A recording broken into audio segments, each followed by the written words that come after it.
आज हम देख रहे हैं कि लोगों के पास पर्याप्त संसाधन है, पर्याप्त पैसे हैं, सब कुछ होने के बाद भी त्योहार फीका होते जा रहा है। कल दिवाली भी था, मैं बहुत लोगों से जो ना दिवाली का मुबारकबाद दिया, लेकिन लोगों में वह उत्साह, वह रौनक, वह नहीं दिखा। इसके पीछे का कारण क्या है? आज हमारे साथ मौजूद है रौनक शाही। इनसे हम जानेंगे कि आखिर में लोगों के पास पर्याप्त संसाधन होने के बाद भी त्योहार जो हो रहे हैं वो फीके होते जा रहे हैं। आज इसके पीछे का कारण क्या हो सकता है? देखिए, आजकल के जो त्योहार हैं वो फीके हो रहे हैं। इसका सबसे बड़ा कारण है क्योंकि जो पारिवारिक माहौल है देश में, ये अब अलग ट्रेंड में जा चुका है। यानी कि जो फैमिली में जो आपसी प्रेम था, परिवार में जो आपसी प्रेम था, वो प्रेम नहीं है। जैसे भाई भाई का दुश्मन है। ये बहुत सारे उदाहरण आपको देखने को मिल रहे हैं। माता पिता से उनके बच्चों की नहीं बन रही है, घर की औरतों में अलग की ये कंडीशन हो रही है। तो ये जो है, ये पर्व में ये सूटेबल नहीं होते। पर्व में होता है कि सब लोग एक साथ रहते हैं।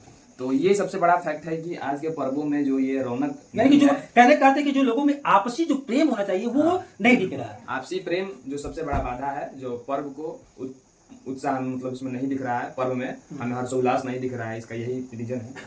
अगला कारण क्या हो सकता है?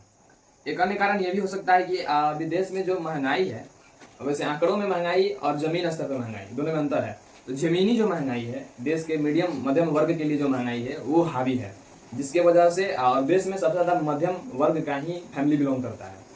तो मध्यम वर्ग के जो परिवार हैं उनके लिए देश में महंगाई हावी है, जिसकी वजह से त्योहारों पर उनका असर पड़ता है।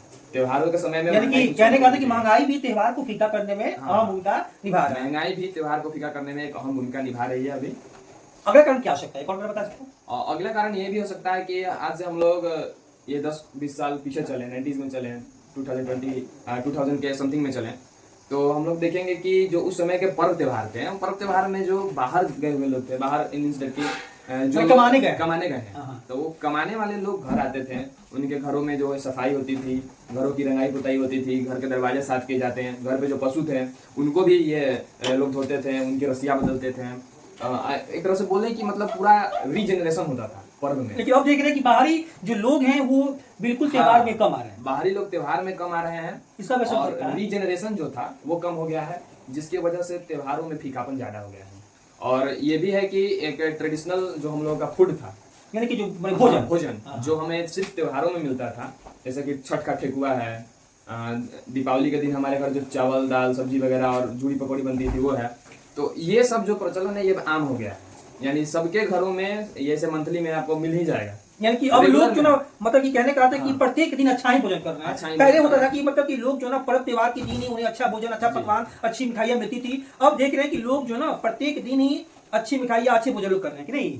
अगला कारण क्या सकता है? इसका ये भी कारण है कि जो पहले के पर्व थे वो सामाजिक थे। समाज इसमें इंक्लूड होता था और पर्व एक साथ हर्षोल्लास के साथ मनाया जाता था। दीपावली हो, होली हो, छठ हो, कोई भी पर्व मना लीजिए, रामनवमी हो, इसमें पूरा समाज, पूरा कम्युनिटी एक साथ आता है और अपने जो तरीका है, उसका ट्रेडिशनल वे है, उसमें आपको पर्व मनाता है। लेकिन अब क्या है कि पर्व सिर्फ और सिर्फ सोशल मीडिया पे रह गया है, यानी फेसबुक पे और सोशल मीडिया पे। हाँ, लोग पूजा कम कर रहे हैं और देख रहे हैं कि जो ना स्टेटस तो अधिक लगा रहे हैं। बिल्कुल, जितना लोग अभी मंदिर नहीं जाएंगे उससे ज्यादा फोटो लेकर डालते हैं। सही बात है। ये सबसे बड़ा रीजन है पर्वों में उत्साह की कमी का। और इस पर थोड़ा लोगों को सोचना चाहिए कि कम से कम पर्व के दिन वो इस बात का ध्यान रखें। यही कारण हो सकते हैं।